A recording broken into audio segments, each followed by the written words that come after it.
Titus's notes.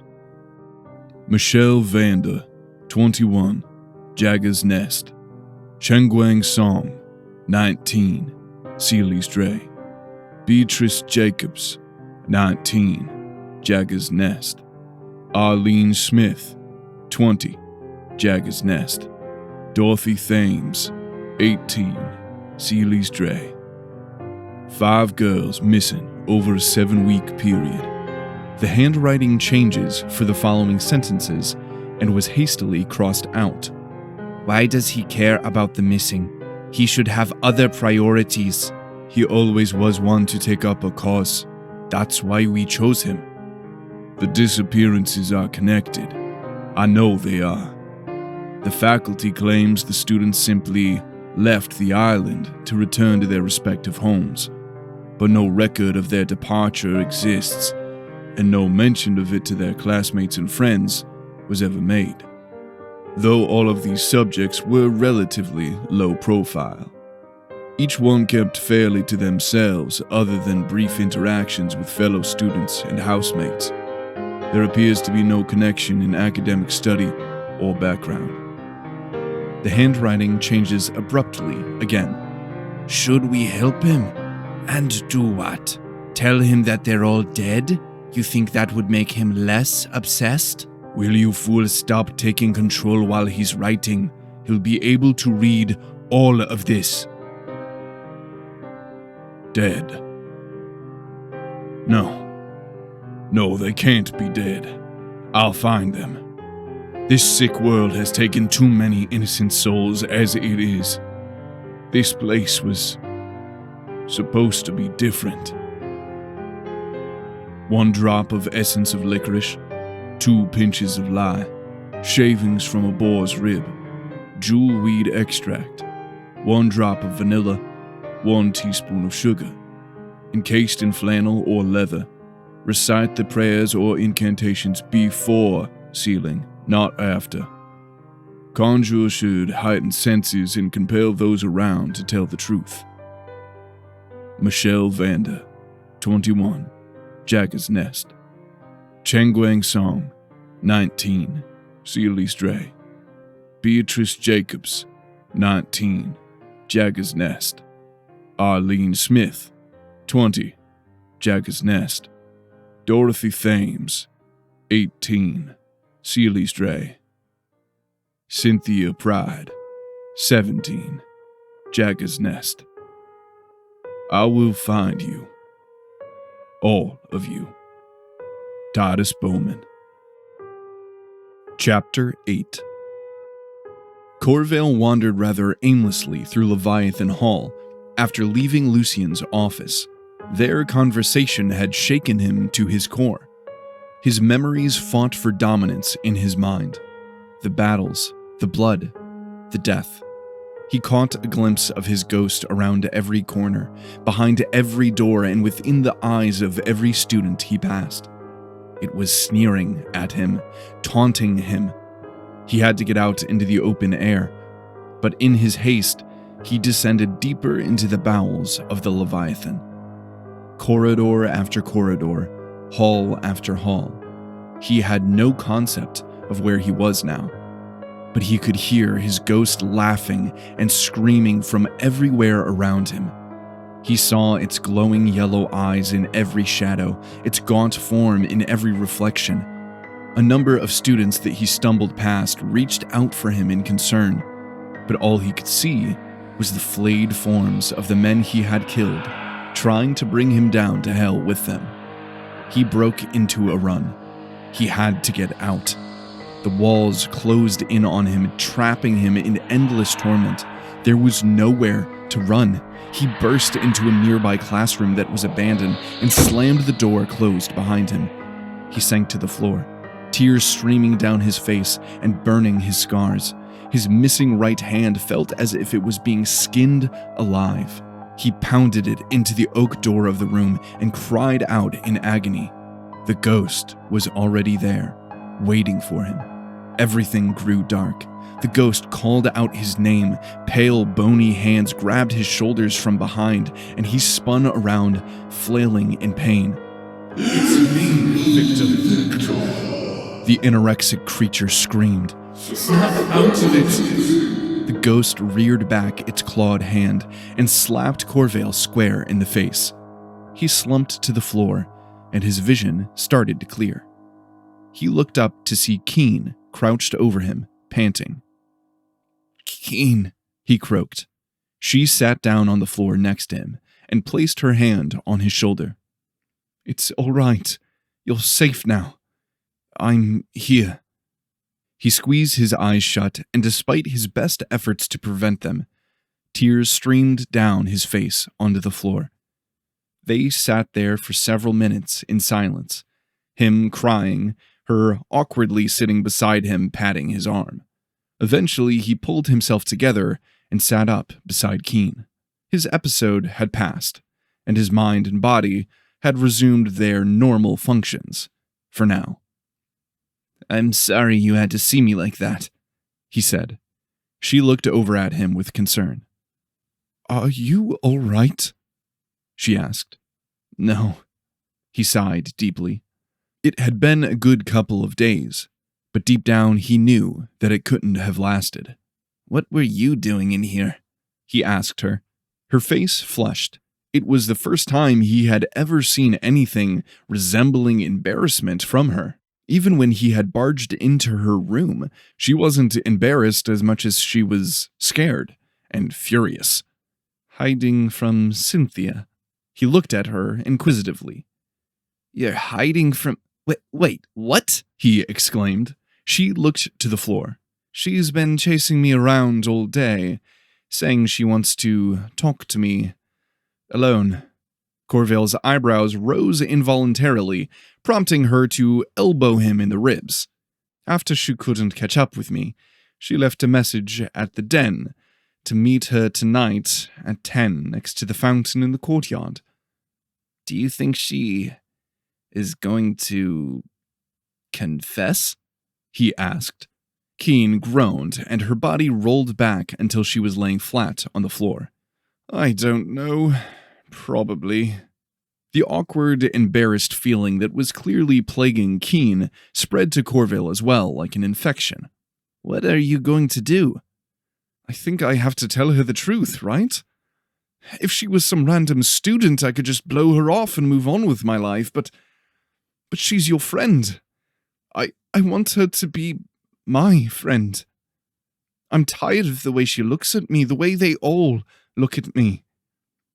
I want to be her friend, not her crush or a celebrity." Corveil laid back on the floor beside her. "Then tell her. She's pretty open-minded. More than I am, in any case." Keen groaned again, then rolled over and raised herself up on one arm. "This is all your fault, you know." Corveil sat back up and turned to face her. "How is this my fault?" She flopped back over with a sigh. "Oh, I don't know. I just like blaming you for things. It makes my life easier." They both chuckled. "Come along, we can't hang out in here all day," she said, standing up. "Yeah, I guess not," he responded.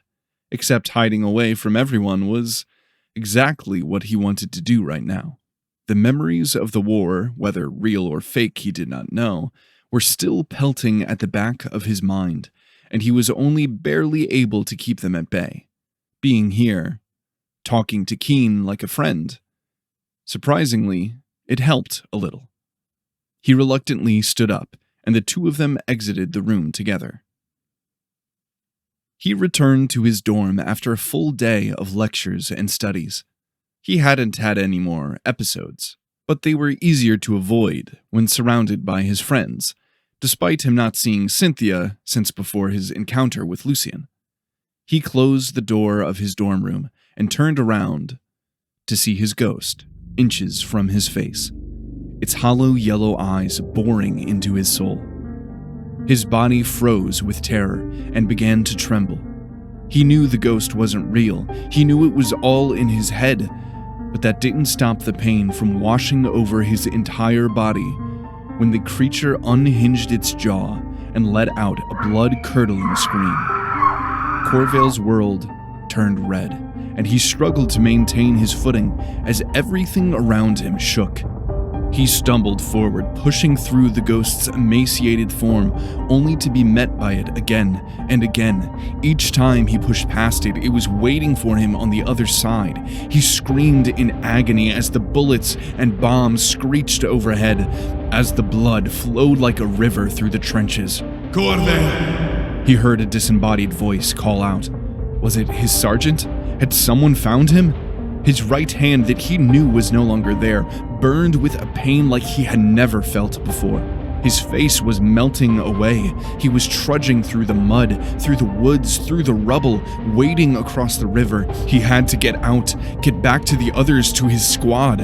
The town burned around him. Its inhabitants called out for a savior that would never come. They were all doomed. Lambs to the slaughter. Sacred offerings to much darker beings. Wicker men burning on pyres. His ghost stared at him from atop the crumbling church, from the sandbag barricades, from within the mud beneath him and the smoke above. It was everywhere. He couldn't escape. This was the end, and Keen wasn't here to pull him out of it this time. Corveil! That same voice called out of the dark. He couldn't tell where it was coming from. The fire and smoke and death rose to a crescendo around him, and he screamed until his voice broke and his throat bled. Then he saw something. A small, shining piece of metal, bright and clean amongst the torrent of ever-shifting, ever-changing mud and rubble and water. It looked like a lamp. He reached out for it with his right hand, and then the world around him disappeared. Corveil was back, in that strange world of fog where nothing felt real. His right arm was still reached out towards the lamp on the wall.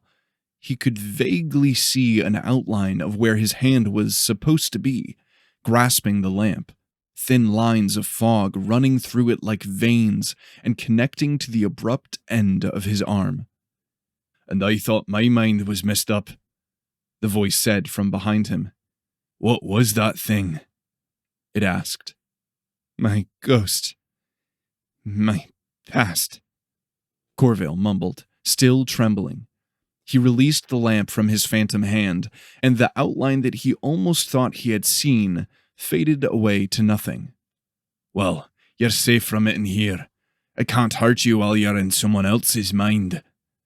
Corveil turned around to look at Oliver Rook. Excuse me? He asked.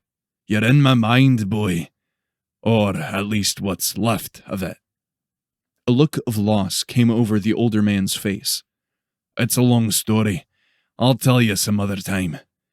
We need to have a conversation, you and I. Rook motioned to a series of small stools and sat atop one himself. As he made contact with it, its hazy form took a more corporeal shape and color as form returned to it. Corveil hesitantly sat on the other, and the same thing happened to it as well. He didn't really care what this delusion that his brain had drummed up had to say, but this delusion was better than the other, so he would take it for as long as he could.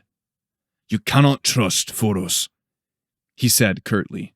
He is a master manipulator. He will do anything and everything to gain your trust. Corveil coughed a poor approximation of a chuckle. I don't trust him. But why should I trust you? 1, you're nothing but another sick trick my mind is playing on me. And 2, you've been dead for nearly 300 years. What would you know about Lucien? Or are you just suggesting that his bloodline is inherently evil? He sneered. Rook's face was cold and still as stone. Phoros never had children. That is no bloodline. It's just him. It's only ever been just him. Of course, Corveil didn't believe this. Living for that long was impossible. Not to mention, he was thoroughly convinced all of this was in his head. So why would he trust it? Also, I only died 100 years ago. Thank you very much. The arts are capable of many things, least of all prolonging one's life. Sure. Corveil said sarcastically. I know you don't believe me. The devil knows I wouldn't have believed me if I were you. But there are things you need to learn. Things I can prove to you. Things about Lucien, things about the school, about our art. You want the truth, yes? I can give it to you. Concrete and indisputable. I have records, documents, and research, and I can tell you where to find it. Corveil's interest was hesitantly piqued. There's a vault in the basement of the lair. Only the head of house would know of it. Myself and Elsbeth discovered things. Things not even Foros knows. Don't take my word for it. Go, see for yourself. Please. Corveil thought for a second. Of course, his natural inclination was to ignore this apparition as just that. But if it could actually back up this claim of a vault with hidden knowledge, then that would mean it was real. That maybe all of this... Where is this vault? Corveil asked quickly before he could let his mind come to any kind of conclusion. Inside of the head of house's office, there's a large frosted window at the back. Step through it. Return to me once I have proven myself. Then we shall talk more. Remember, the ship is the key, and do not trust Foros. Do not trust the founders. Corveil slowly stood up from his seat, which returned to its previously foggy state, and walked back to the lamp and returned to the world he knew, and the horrors that awaited him there. Corveil was eventually able to succumb to the haunted embrace of sleep after battling his demons for eternity, only to be immediately awoken by a banging on his window. He rose out of his bed with a groan and checked his clock. It was only 9:45 p.m., but he was exhausted. Shell shock and insane delusions of long-dead men in a foggy world had that effect on people. He pulled a white tank top over his head and stumbled towards the window on the other side of his small bedroom. Unsurprisingly, he saw Keen perched like a bird on the narrow slanted roof through the glass after having climbed a nearby tree to reach it.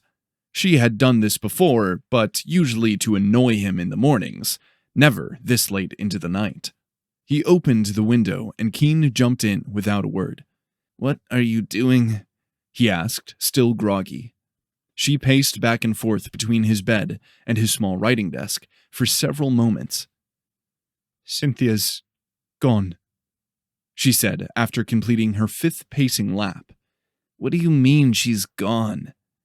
he asked, mildly concerned. Keen continued to pace. Corveil reached out his hand and gently grabbed her shoulder as she passed by again. "Keen, talk to me." "I told you that she asked to meet me tonight. I reluctantly went to meet her, but she didn't show. I went to Jagger's nest to see if she was there, but Miss Jagger claimed to have not seen her since noon. I asked around with her housemates, and they said the same. I asked Titus and Hannah, and they hadn't seen her either." The realization of possibility washed over Corveil, and all exhaustion he had felt earlier evaporated in an instant. "Do you think that she disappeared like the others?" "I don't know, Corveil, but she's..." She hesitated. "She's one of us. We can't just sit around and do nothing." She was right, of course. They had to do something. Anxiety welled up inside of him. "Where are Titus and Hannah?" "They're at the dray. Titus was working on his board in a frenzy when I left." Corveil reached for the coat slung over his desk chair and threw it over his shoulders. "Come on, let's go help," he said before leading her out into the hall. Rook's lair was eerily quiet, and they passed through the floors unseen. Corveil thought it odd that not even Rupert was around as they moved through the foyer and outside. The world itself seemed to stand still as the moon in the night sky. When they entered the dray, the whole common room was alight with movement, far more movement than Corveil would have expected at this hour.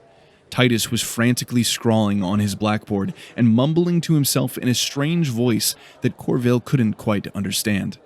while Hannah was talking to a group of other students who had gathered around her and giving orders.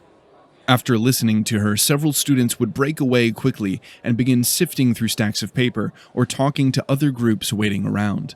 It felt like a full-fledged military operation. He quickly approached Titus with Keen close on his heels. "What can I do?" he called out to Titus while he was still a few paces away. Titus turned quickly and met Corveil's eyes with his own, which were foggy and glazed. He blinked a few times as if waking from a trance. "I see a pattern," he said quickly before turning back to his board. Keen gripped Corveil on the shoulder, then turned and went to the crowd gathered around Hannah. "Each girl was taken on a Thursday, during certain stages of the moon's movements and phases. I thought the correlation was a coincidence, but this completes the cycle," Titus said, continuing to make notes. "Which means what, exactly?" Corveil asked, surveying his writings. The top of the board was covered with the girls' names, birth dates, hometowns, and every other piece of information that could be gathered. The bottom tracked the last days each girl was seen and matched them to the moon's phases. The correlation still seemed like a stretch to him, but it was the only lead they had. Hannah jogged over, having given the last of her orders. "Which means it's ritualistic, most likely sacrificial. Many Eastern religions hold the cycles of the moon with ritual significance." Corveil took a second to tether his thoughts. "You think someone is performing human sacrifice?" he asked in disbelief. "Stranger things have happened here," she said. Corveil decided to ignore the implications of that comment for now. "Ritual sacrifices like this aren't just murders. It's twisted artwork. It's a display, something that needs ceremony, generally in a sacred place or on an altar," Titus said. Keen joined the group, a stack of papers in her arms. "I doubt that this abductor would have gone through the effort of bringing her off campus, but if it was on campus, you would think someone would have discovered it by now," she cut in. Hannah looked deep in thought. "So it's most likely on campus, but somewhere no one else would go or see? Like some kind of secret room or lair?" she asked no one in particular. "Lair," Corveil said under his breath. "Rook's lair." The group paused and all looked at him. He felt their eyes boring into him. "Rook's vault." Keen's eyes shot wide. "How do you know about Rook's vault?" she asked. "How do you know about Rook's vault?" he retorted. The confirmation of the vault's existence was a shock unto itself to Corveil, because that would mean the apparition he had seen was really Oliver Rook, and that all of this... He would deal with that later. Right now, they needed to find Cynthia. I think I know where it is," he said. "Then what are we waiting for?"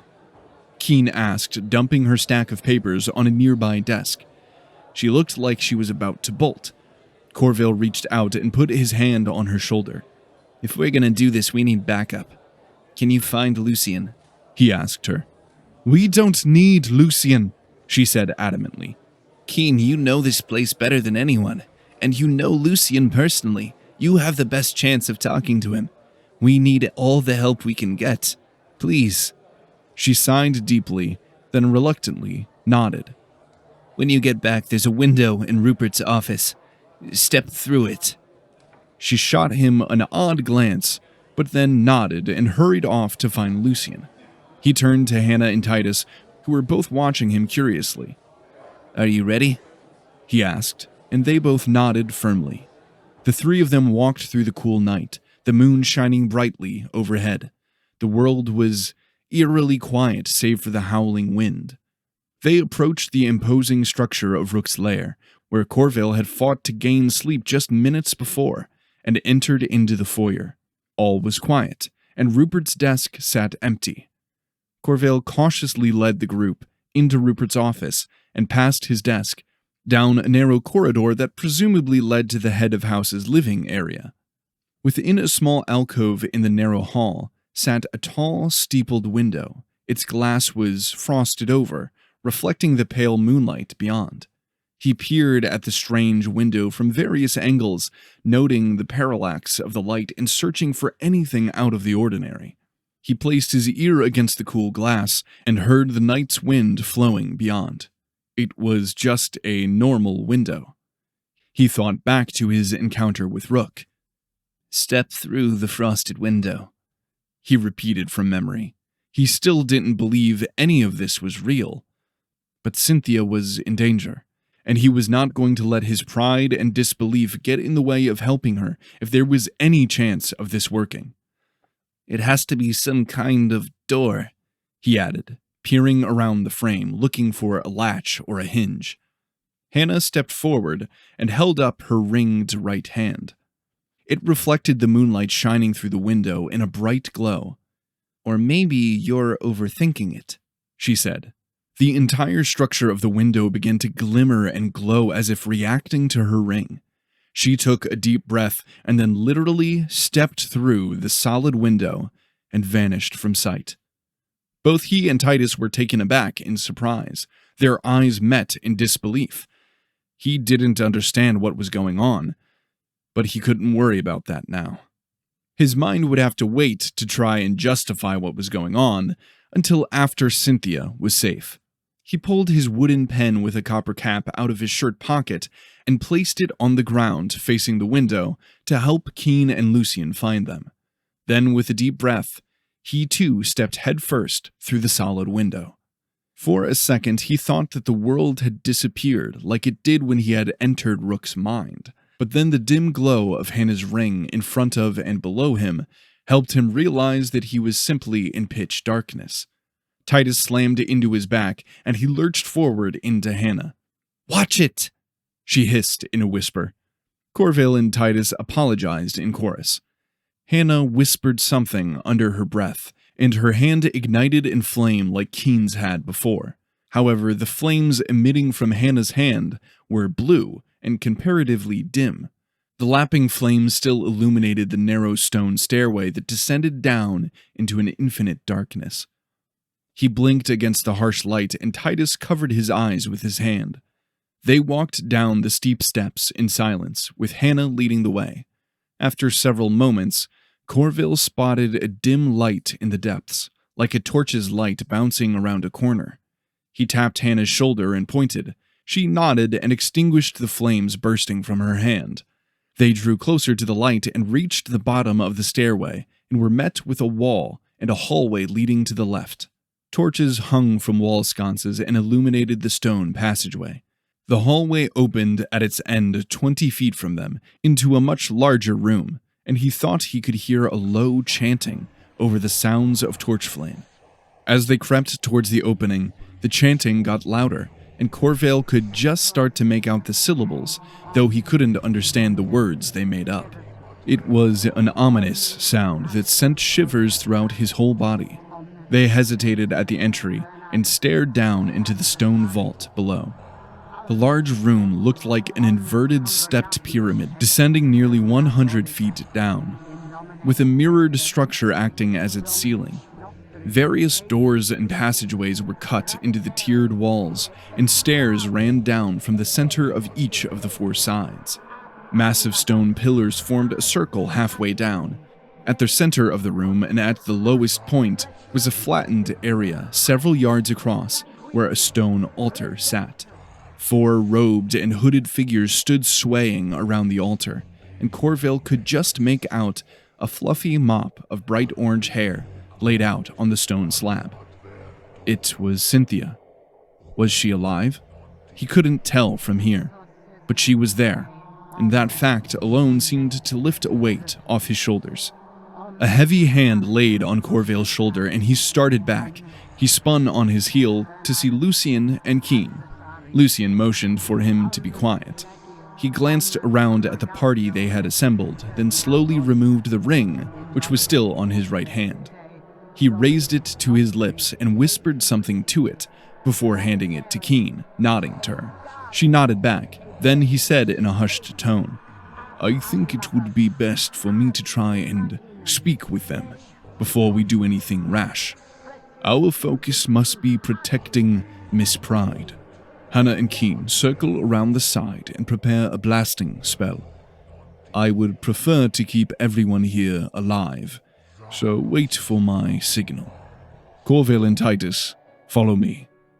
The group split up, following Lucien's command. Lucien straightened his coat, stood up straight, and then walked down the stairway towards the altar.